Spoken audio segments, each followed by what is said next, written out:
Meghan Markle and Prince Harry's media ventures seem to be unraveling as even once supportive outlets turn critical.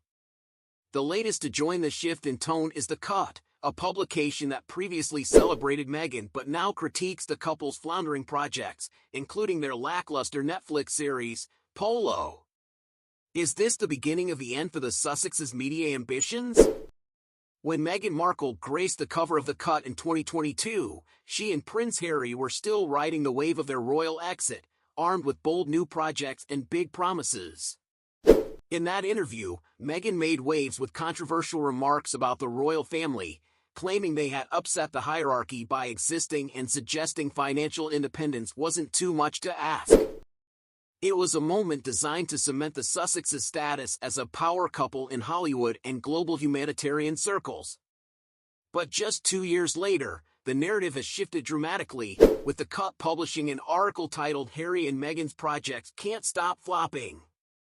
The biting critique joins a growing chorus of skepticism over the pair's output, including their recent Netflix docuseries Polo, which critics have largely dismissed as dull and uninspired. The 5-part series, which focuses on the sport of polo and features only minimal appearances by Harry and Meghan, has struggled to capture viewers' attention or critical acclaim. Reviews have been brutal, with the Mail calling it flat, plotting, and boring, while The Telegraph dismissed it as a tedious inside look at posh polo. Even traditionally supportive outlets like The Guardian weren't impressed, predicting the show would vanish into obscurity at the speed of light.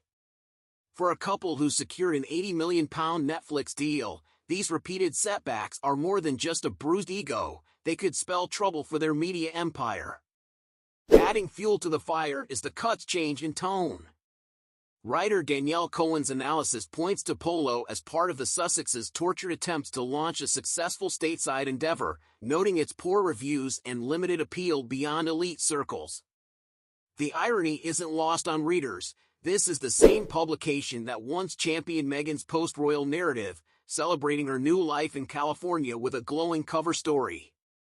Now, it appears even left-leaning outlets are growing weary of their repeated misfires, from Spotify's abrupt termination of their podcast deal to the underwhelming reception of their Netflix documentaries. Brand and culture expert Nikki believes Polo could be the final nail in the coffin for the Sussexes' Netflix partnership. While the couple initially attracted attention with projects like the bombshell Harry and Meghan docuseries and Harry's tell-all memoir Spare, the novelty seems to be wearing off. Without strong content to sustain their audience's interest, even their considerable star power may not be enough to save their ventures. With very little airtime for Harry and Meghan, no compelling PR push, and stiff competition from blockbuster shows, this looks like another major stumble, Ed remarked. The couple's apparent detachment from their own projects is another point of contention. While Harry and Meghan are credited as executive producers of Polo, their minimal presence in the series has raised questions about their commitment to these endeavors. The show has been nicknamed the Nacho Show for its heavy focus on Argentinian polo star Nacho Figueras, leaving viewers wondering why the Sussexes aren't front and center in their own productions. The lack of promotion for Polo only compounds the issue, making it harder to generate interest or support from even their most loyal fans.